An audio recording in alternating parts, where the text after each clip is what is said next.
സഹോദരരെ, വിശുദ്ധ പൗലോസ്ലീഹ റോമാക്കാർക്ക് എഴുതിയ ലേഖനം 14 അധ്യായം 13 മുതൽ 23 വരെയുള്ള തിരുവചനങ്ങൾ. തന്മൂലം മേലിൽ നമുക്ക് പരസ്പരം വിധിക്കാതിരിക്കാം. സഹോദരന് ഒരിക്കലും മാർഗതടസ്സമോ ഇടർച്ചയോ സൃഷ്ടിക്കുകയില്ല എന്ന് നിങ്ങൾ പ്രതിജ്ഞ ചെയ്യുവേൻ. സ്വതേ അശുദ്ധമായി ഒന്നുമില്ലെന്ന് കർത്താവായ യേശുവിലുള്ള വിശ്വാസം വഴി ഞാൻ അറിയുകയും എനിക്ക് ബോധ്യപ്പെടുകയും ചെയ്തിരിക്കുന്നു. എന്നാൽ ഒരു വസ്തു അശുദ്ധമാണെന്ന് കരുതുന്നവന് അത് അശുദ്ധമായിരിക്കും. ഭക്ഷണ നിമിത്തം നിന്റെ സഹോദരന്റെ മനസ്സ് വിഷമിക്കുന്നെങ്കിൽ നിന്റെ പെരുമാറ്റം സ്നേഹത്തിന് ചേർന്നതല്ല. ക്രിസ്തു ആർക്കു വേണ്ടി മരിച്ചുവോ അവനെ നിന്റെ ഭക്ഷണം കൊണ്ട് നശിപ്പിക്കരുത്. അതിനാൽ നിങ്ങളുടെ നന്മ തിന്മയായി നിന്ദിക്കപ്പെടാതിരിക്കട്ടെ.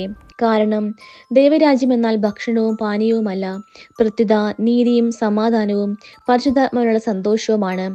ഇപ്രകാരം ക്രിസ്തുവിനെ ശുശ്രൂഷിക്കുന്നവൻ ദൈവത്തിന് സ്വീകാര്യവും മനുഷ്യർക്ക് സുസമ്മതനുമാണ്. ആകയാൽ സമാധാനത്തിനും പരസ്പര ഉത്കർഷത്തിനും ഉതകുന്നവ നമുക്ക് അനുവർത്തിക്കാം.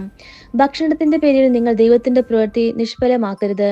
എല്ലാ വസ്തുക്കളും ശുദ്ധമാണ്. എന്നാൽ അപരന് വീഴ്ചയ്ക്ക് കാരണമാകത്തക്ക വിധം ഭക്ഷിക്കുന്നവന് അത് തിന്മയായിത്തീരുന്നു. മാംസം ഭക്ഷിക്കാതെയും വീഞ്ഞു കുടിക്കാതെയും നിന്റെ സഹോദരന് പാപകാരണമാകുന്ന ഒന്നും ചെയ്യാതെയും ഇരിക്കുന്നത് നല്ലതാണ്. ഇക്കാര്യത്തിലുള്ള നിന്റെ വിശ്വാസം ദൈവസന്നിധിയിൽ പരീക്ഷിക്കുക. ഞാൻ അംഗീകരിക്കുന്ന കാര്യങ്ങളിൽ മനസാക്ഷി കുറ്റപ്പെടുത്താത്തവൻ ഭാഗ്യവാനാണ്.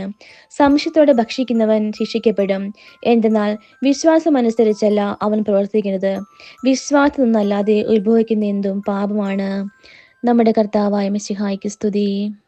സഹോദരരെ, വിശുദ്ധ യോഹന്നാൻ എഴുതിയ സുവിശേഷം 10 അധ്യായം 11 മുതൽ 18 വരെയുള്ള തിരുവചനങ്ങൾ. ഞാൻ നല്ല ഇടയനാണ്. നല്ല ഇടയൻ ആളുകൾക്ക് വേണ്ടി ജീവൻ അർപ്പിക്കുന്നു. ഇടയനല്ലാത്തവനും ആടുകൾ സ്വന്തമല്ലാത്തവനുമായ കൂലിക്കാരൻ ചെന്നായ് വരുന്നത് കാണുമ്പോൾ ആടുകളെ ഉപേക്ഷിച്ച് ഓടിപ്പോകുന്നു. ചെന്നായ് വന്ന് അവയെ പിടിക്കുകയും ചിതറിച്ചു കളയുകയും ചെയ്യുന്നു. അവൻ ഓടിപ്പോകുന്നത് കൂലിക്കാരനായതുകൊണ്ടും ആടുകളെപ്പറ്റി താല്പര്യമില്ലാത്തതുകൊണ്ടുമാണ്. ഞാൻ നല്ല ഇടയനാണ്. പിതാവ് എന്നെയും ഞാൻ പിതാവിനെയും അറിയുന്നത് പോലെ ഞാൻ എനിക്കുള്ളവയെയും എനിക്കുള്ളവ എന്നെയും അറിയുന്നു. ആടുകൾക്ക് വേണ്ടി ഞാൻ ജീവൻ അർപ്പിക്കുന്നു. ഈ തൊഴുത്തിൽപ്പെടാത്ത മറ്റാടുകളും എനിക്കുണ്ട്. അവയെയും ഞാൻ കൊണ്ടുവരേണ്ടിയിരിക്കുന്നു. അവ എൻ്റെ സ്വരം ശ്രവിക്കും. അങ്ങനെ ഒരാട്ടിൻപറ്റവും ഒരിടയനുമാകും. തിരിച്ചെടുക്കുന്നതിന് വേണ്ടി ഞാൻ ജീവൻ അർപ്പിക്കുന്നതിനാൽ പിതാവ് എന്നെ സ്നേഹിക്കുന്നു.